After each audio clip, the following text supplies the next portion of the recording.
One of the biggest expenses most people carry every single month is sitting in plain sight, and it's not your coffee, it's not your streaming subscriptions, and it's not takeout. It's the thing parked in your driveway right now in this video. I'm breaking down exactly how much your car is actually costing you, why it's one of the sneakiest wealth killers out there, and how you can cut that cost down without giving up the car entirely. I'm the host of Crestaro Capital, and if you've ever wondered why your paycheck disappears even though you're not overspending, this might be your answer. Let's get into it. Almost every household spending falls into a handful of buckets: housing, transportation, taxes, food, and utilities. Most people obsess over trimming food and subscriptions, but the category that quietly does the most damage and varies the most from person to person is transportation.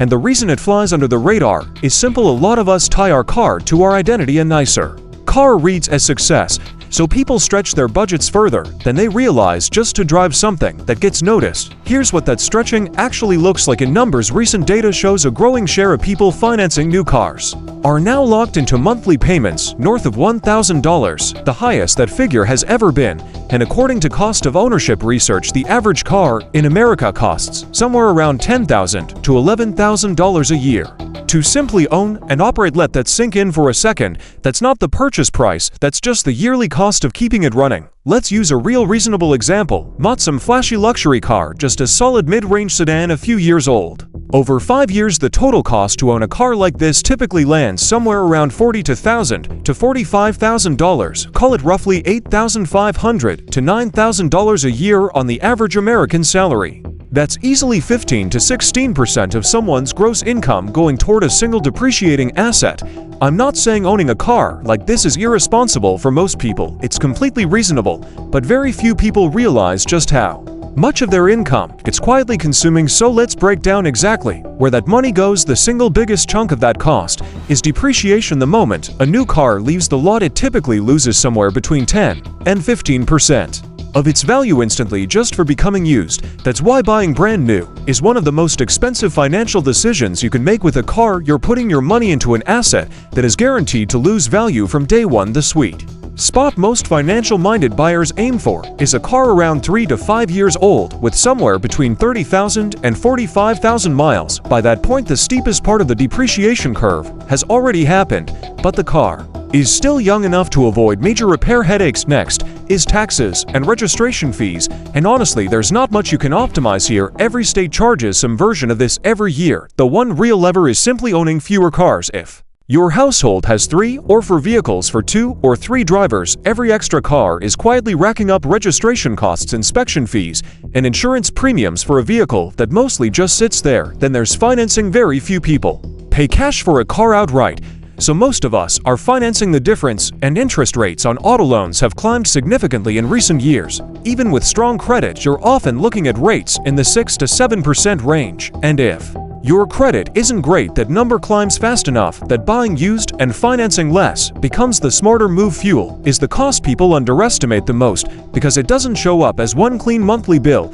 It trickles out in $40 and $50 increments that never quite register as a real expense. On an average sedan driven around 15,000 miles a year, fuel alone can easily add up to $200 or more a month. A wholesale club membership can shave a few dollars off every fill-up, and over a year of regular driving that actually adds up to real savings. Insurance is another one people set and forget. A lot of drivers stay with the same provider for years, simply out of inertia, even as rates quietly creep upward. Here's a simple habit that actually works. Mark one date on your calendar every year. Call your current insurer and ask if you're still getting the best rate available. If they say no, call 2 or 3 competitors the same day. Insurance companies count on loyalty without competition. A 5-minute phone call once a year can save you hundreds. Repairs and maintenance round out the list, and this is actually the category where a little effort saves the most money. Learning to do basic maintenance yourself, oil changes being the easiest example, can save $100 to $150 every single time versus paying a shop. If you drive the average number of miles per year, that's roughly 5 oil changes annually. Stretch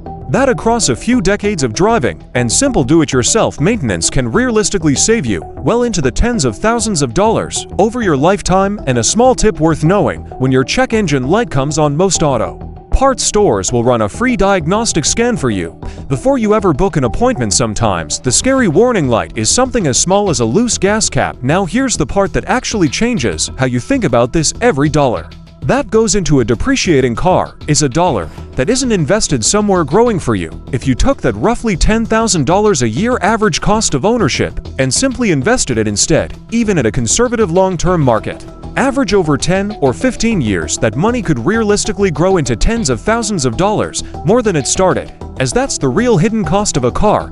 It's not just the sticker price, it's every dollar of growth you never got to see because that money was tied up in something losing value. Instead of building it, one more lever worth mentioning: where you live relative to where you work matters more than people think. Paying an extra $150 or $200 a month in rent to live closer to your job can easily be offset by the fuel wear and tear and time you save by not commuting 40 minutes each way. It's worth actually running the numbers next time you're choosing between two apartments or two job offers. So here's the quick recap. Buy used, ideally in that 3 to 5 year depreciation sweet spot. Shop your insurance rate once a year. Without exception, reduce your household's total number of vehicles if you're carrying more than you need, and factor in commute distance the next time you're choosing where to live. None of this means you need to give up your car.